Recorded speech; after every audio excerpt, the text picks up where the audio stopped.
Thank you for your time today, Corry. Could you take a brief moment to introduce yourself? Absolutely, Jason. My name is Corry Prestidge, and I'm a district advisor with First Command, and I work in primarily Montana, Idaho, and Washington State. All right. Well, thank you for your time today. So I'm going to ask you a few questions specifically geared towards your recruiting process. So Okay. let's start with why don't you tell me about the latest recruiting success story that you've had? I would say the latest recruiting success story I've had is I have an office here in Meridian, Idaho, where I am currently today, and Mountain Home, Idaho, and I've had several vacant offices in the 3 years that I've been a district advisor here, and I now have 3 people in the pipeline to come on board our team.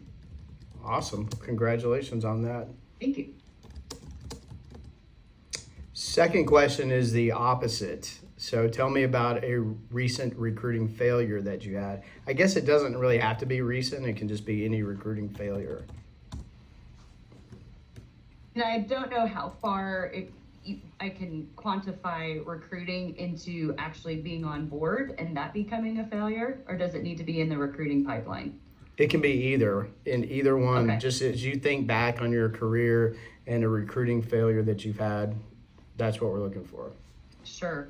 So just yesterday, I had someone who I had hired a year ago, outstanding fit, had been a previous recruiter in the military. This job aligned with his expectations of, easy and happy to talk to people, loved the mission, loved helping military people.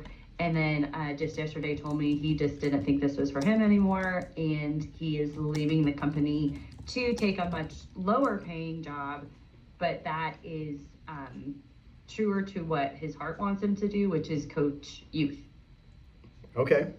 I was going to ask, that was a reason that he gave, is it just wanted to go coach youth? Yep. All right. How were you feeling whenever that happened? Not great.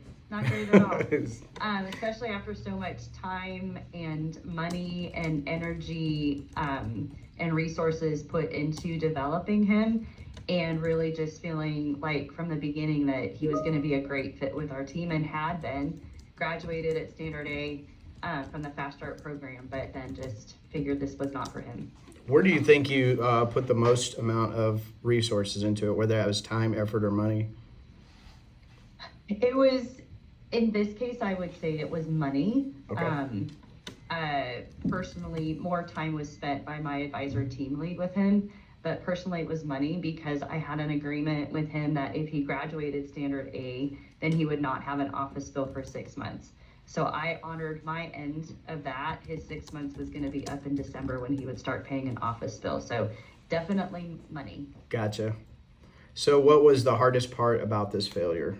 If you had to put it down to one thing, what would it be? Seeing someone walk away from such an outstanding opportunity.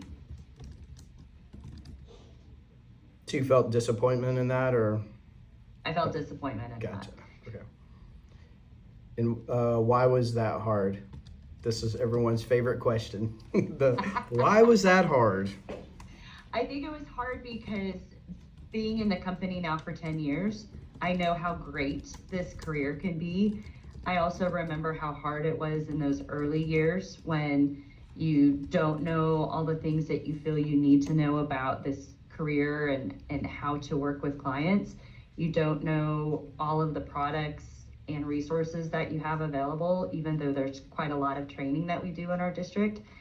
So I think what was hardest about that was I know how good he could be for this career and how good this career could be for him. And to see him basically just walk away from it, I think he's just leaving a huge opportunity on the failure, or on the table. And I think that's what's most frustrating, is after so much time and money on my end, and just seeing the type of person he is, I just think it's a big mistake on his part.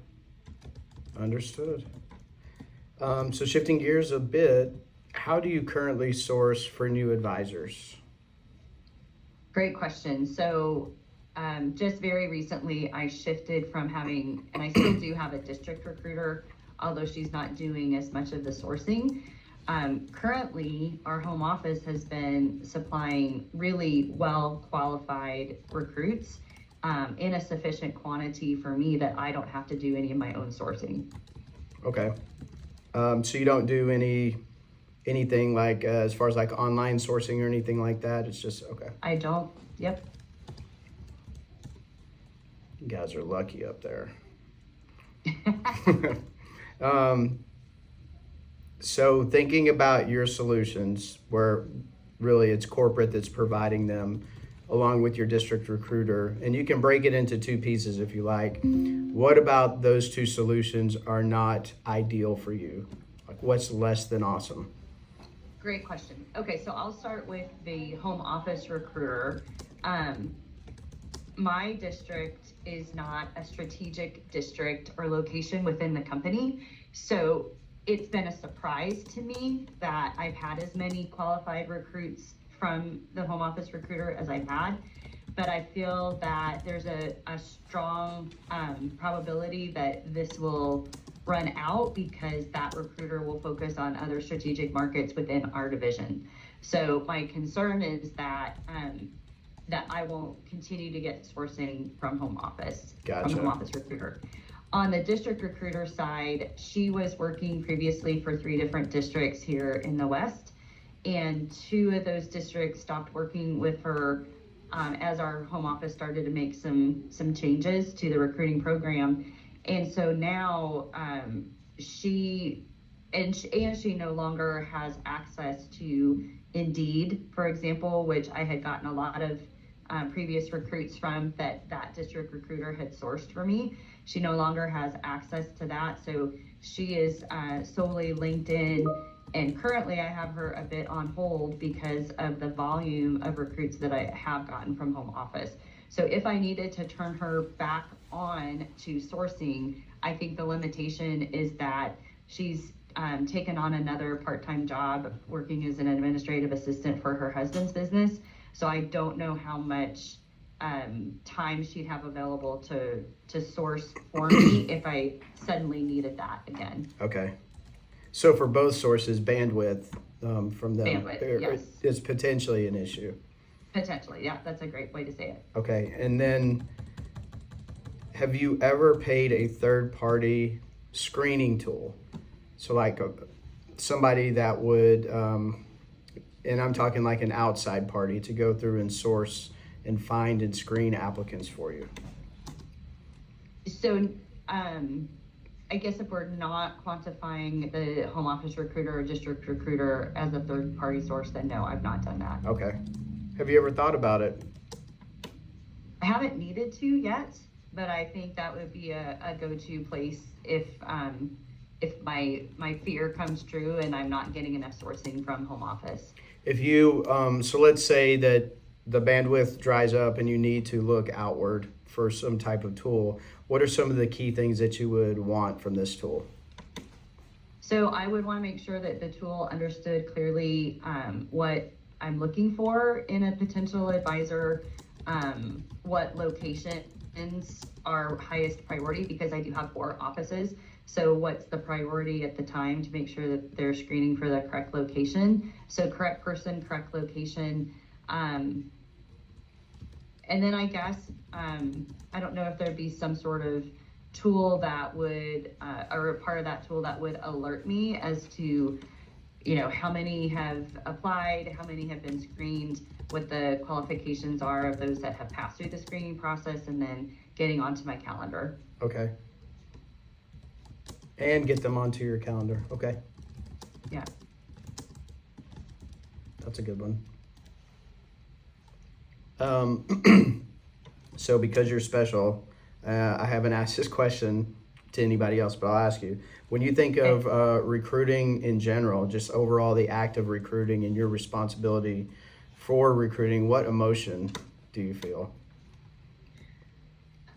I think I feel a couple of different emotions. I think I feel excitement when someone enters, successfully goes through the recruiting process and comes on board. than an applicant that I'm really excited about, because I can see the talent that they have, and I think that they'll be an outstanding fit with our company. I think another emotion would be trepidation because of what happened yesterday, where I have an outstanding advisor in my mind, I think, who is aligned with our values and our mission, and then suddenly that person is gone. So it's so I think that the trepidation is, getting emotionally invested, financially invested, time invested in someone in the recruiting process, and really liking them and thinking they're going to be a good fit, and then having them fall off. I think the disappointment of that provides trepidation about the process. Gotcha. It's the ups and downs. That's right. All right. Well, thank you, Corry. I'm going to stop the recording.